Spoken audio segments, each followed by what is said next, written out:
So once you have practiced tonal and gradation scales, remember to always kind of test out your pen to make sure it's working properly, but also, just to make sure that you're getting the mark that you want. You're gonna go ahead and try to make something look 3D. So I like to have a reference, so I'm gonna use the sphere reference.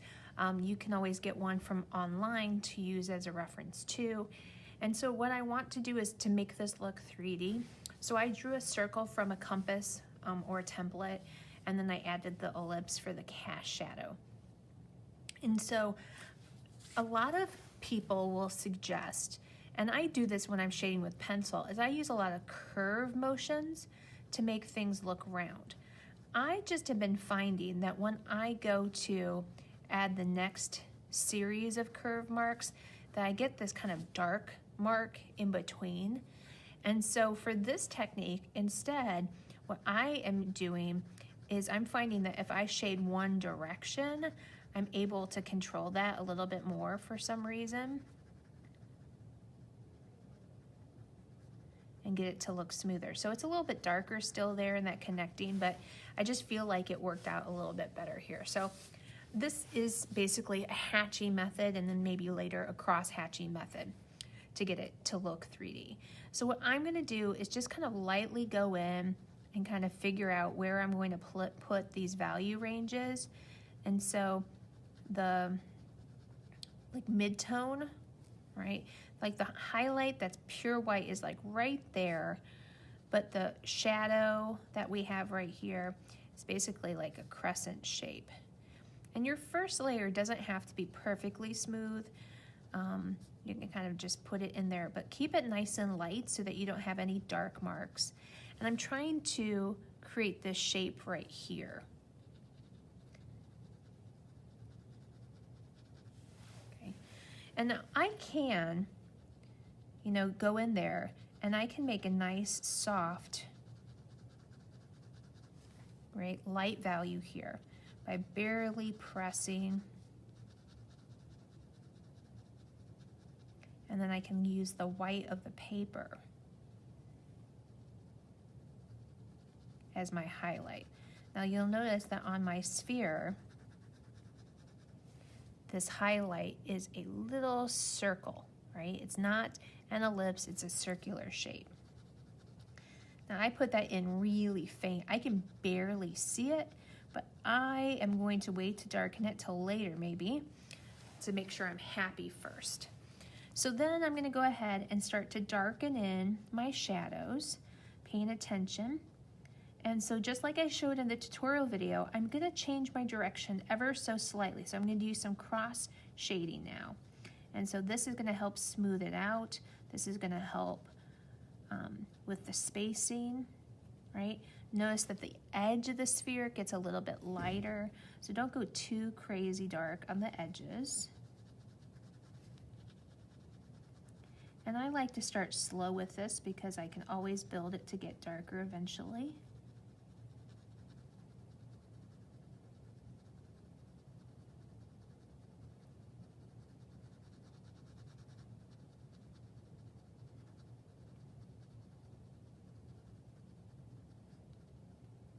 It comes kind of to a point here, so make sure that it gets skinnier, right, as it gets down here. And so then I'll change the direction again, just a little bit more,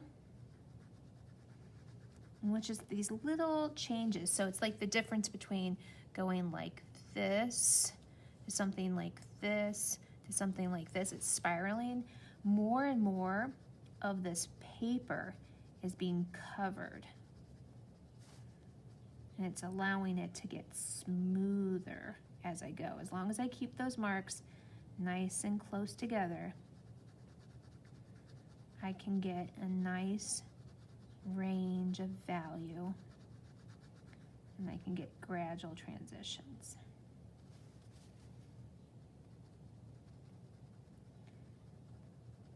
Now, I haven't had a lot of luck with starting with circular motions, but some of the videos I've seen to kind of smooth out values sometimes start to use like little circular motions, barely pressing. It's very, very faint, very, very light, to kind of just fill in tooth, to try to get it to even out a little bit more.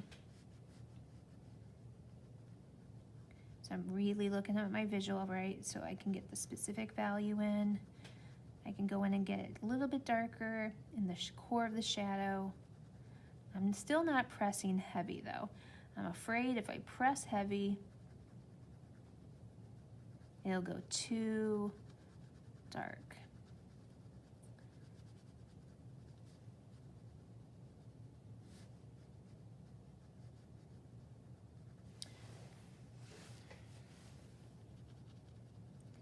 So now I have to go back in and add transition. So see how this is really dark and then it goes real light real fast? So now I'm gonna have to kind of go back in.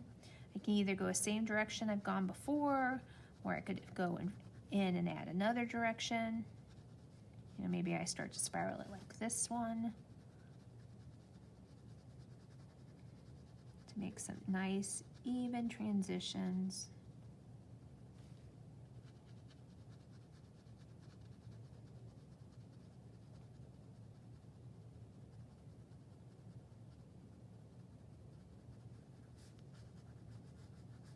So I can keep working this to make it look more 3D. I feel like I still need some lighter values here to kind of pull it out. I don't want to rush it, but I also don't want to keep you, so I'll probably go back in and smooth that out a little bit later.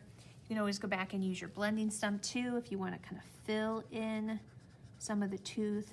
Once again, barely touch the surface. Make sure you're using nice, short, close marks. If you go too far apart, it's gonna look streaky. So just like with the pen, keep it nice and tight.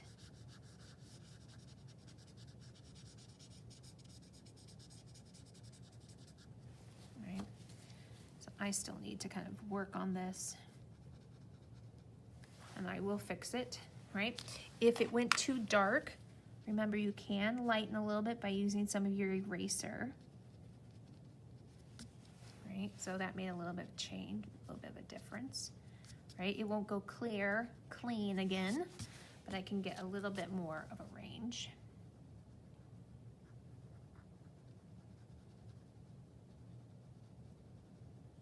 Okay, and so you really want to develop that range. And then for the cast shadow, I'm gonna use horizontal marks, right? So I'm gonna use horizontal marks so that the table seems flat. So I'm going to use nice short close marks, go in the same direction here.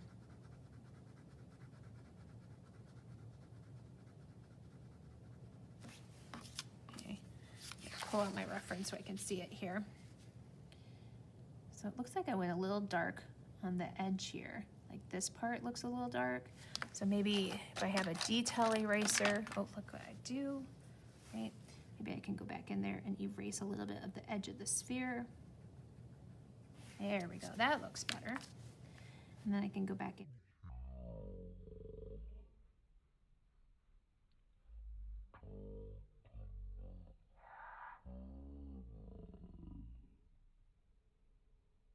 To bring out that nice, clean edge.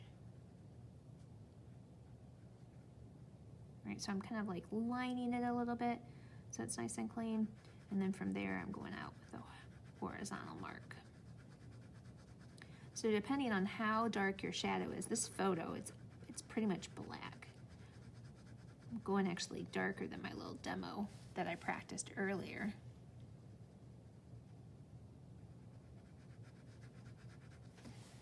Okay, so I keep doing that out to the edges. I can also, you know, if I need to, can also kind of fill in tooth by smudging. Let's see what that looks like with it. Just get smudged into the, right?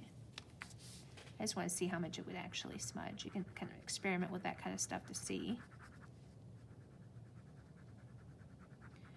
I'm kind of shading the opposite direction. I just want to make sure it's not too dominant with the lines, because I don't want it to look like it's curved, right? So I'm going to stop there, but I just want to remind you that if you don't like this ballpoint pen method, if you're, in the remote setting, you don't have to use it. If you're feeling like I get too much, streaks, right? It's too much of a pain in the butt to clean off the gunkies.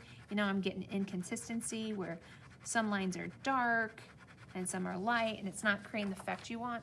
You can just use pencil. And you can have the luxury of using your eraser more to clean things up. But if you're looking for a challenge, ballpoint pen is a cheap method that you can use.